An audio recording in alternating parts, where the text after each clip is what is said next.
If you've been thinking about leaving corporate to start your own coaching or consulting business but don't know where to begin, this video will give you the clarity you need.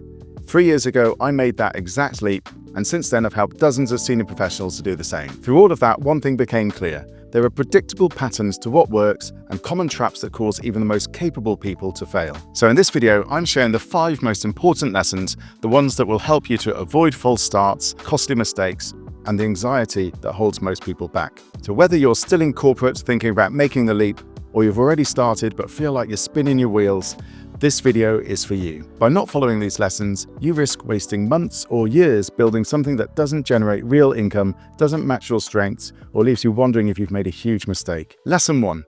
You need to let go of your corporate identity. For me, I left KPMG after 22 years. I was a partner, I was a head of people, and I had all the external markers of success. But here's what I didn't expect. I thought my previous title and my credentials would be my biggest assets when I started my business.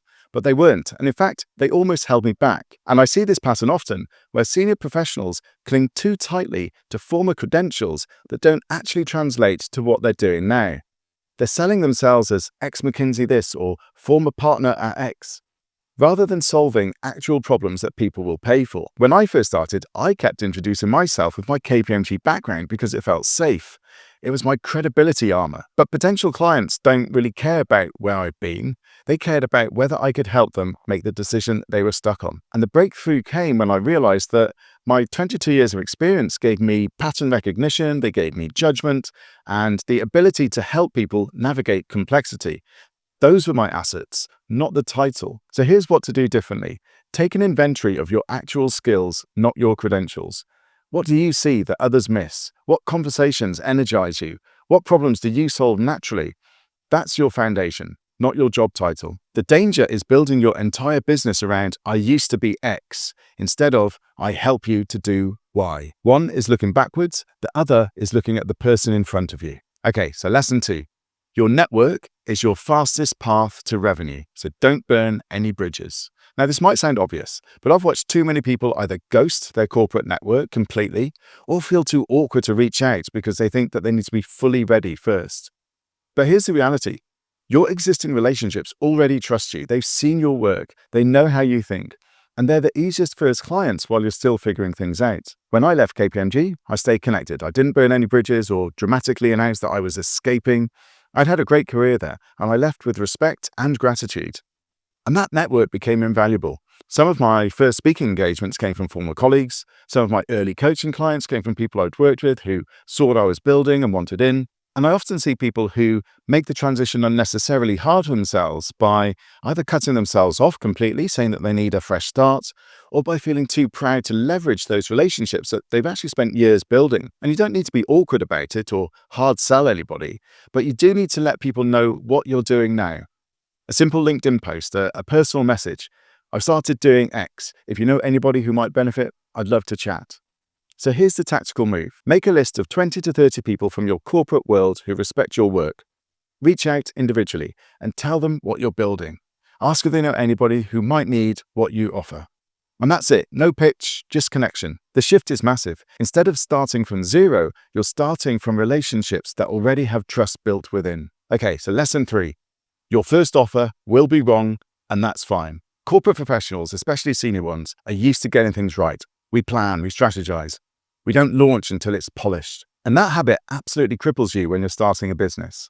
So I see this constantly. People spend 6, 9, 12 months figuring out their positioning, perfecting their offer, building their website, waiting for total clarity before they put anything out into the world. And meanwhile, they're burning through savings and confidence. So here's what I learned. Clarity doesn't come from thinking. It comes from testing with real people. When I started, my original offer wasn't even close to what I do now. I thought I'd just do one-on-one executive coaching for senior leaders, but that soon evolved. I ran a session on imposter syndrome for a company and realized the power of workshops. And that then opened up my broader speaking business. And then I noticed that there was a pattern across the leaders that I was coaching. People 10, 15 years into successful careers, but who felt stuck. And then that became Atomic Ambition. And none of that would have happened if I'd waited for perfect clarity before I started. So here's the tactical move. Launch an imperfect version of your offer as quickly as possible.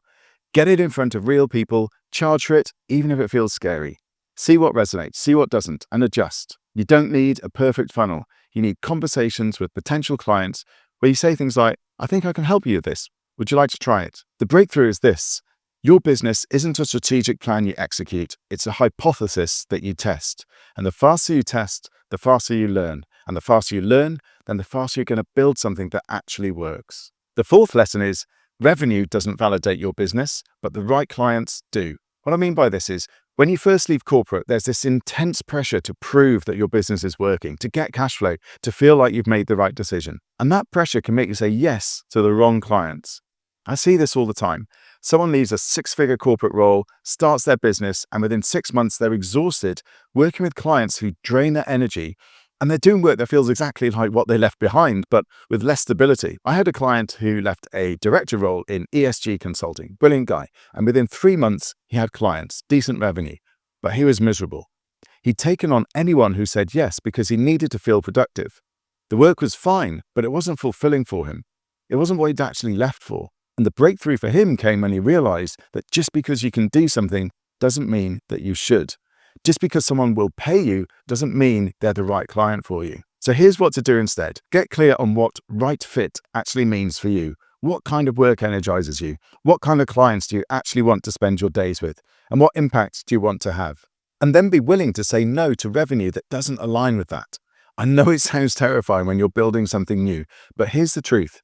Taking the wrong clients doesn't just drain your energy, it fills up your calendar, and then it prevents you from finding the right clients. So the shift is this. Stop measuring your success by, did I get paid? And start measuring it by, did I do work I'm proud of with people that I respect? Because that's the business you actually want to build. Now, one caveat to this. In your first few months, you will most likely want some cash flow to validate your decision to leave corporate. So you may want to accept 1 or 2 clients that don't fully fit. But do that deliberately so you can learn and experiment and make sure it's just 1 or 2. And now the fifth and final lesson, and this is maybe the most important one, and this is that your inner game matters more than you think. So you can have found perfect positioning, have a clear offer, a strong network, and the right clients. But if you're playing small because of imposter syndrome, perfectionism, or fear of putting yourself out there, none of it's going to work. I see this pattern a lot with senior professionals. Externally, they're confident, they're accomplished, but internally, there's this voice that they haven't heard before, which says, who am I to charge this much? What if I fail? What if people think I'm not credible? And when I left my previous role, I had those same doubts. I've been a partner with big clients and I was on the leadership team for a major part of the firm. I've led big teams make big decisions. But starting my own thing, that was very different. I wasn't representing the firm anymore. I was representing myself.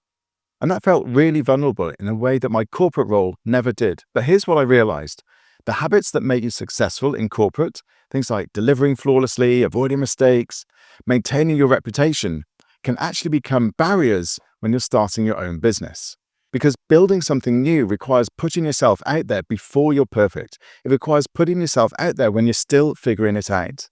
So the breakthrough isn't to get rid of that doubt, it's to act despite of it. I call this confident discomfort, where you get more confidence being in uncomfortable situations. So here's the practical shift. Start noticing when your inner game is sabotaging your outer game. When you hesitate to raise your prices, when you over-deliver because you don't feel worth it yet, when you avoid putting content out because it's not perfect. Those are the signals. So here's what you can do. Take the smallest possible action that scares you. Post something on LinkedIn. Have a pricing conversation at a number that makes you a little bit uncomfortable. Put an offer out there before it's polished. Your confidence doesn't come first. Action comes first, and then your confidence will follow. That's the real difference between the people who build thriving businesses and the people who stay stuck. It's not strategy, it's the willingness to act before you feel ready. So here's what all of these 5 lessons really come down to. You already have everything you need to build a successful business. The experience, the network, the skills, the judgment. But most people who leave corporate don't fail because they lack those resources. They fail because they get in their own way. They cling to old identities that don't serve them. They ignore the network they've spent 20 years building. They chase revenue instead of the right work. They wait for perfect clarity instead of testing and learning. And fear keeps them playing small. The transition from corporate to building your own thing isn't about acquiring something new. It's about letting go of what's holding you back. Stop waiting, stop overthinking, stop playing it safe. You know more than you think you do. You're more ready than you feel.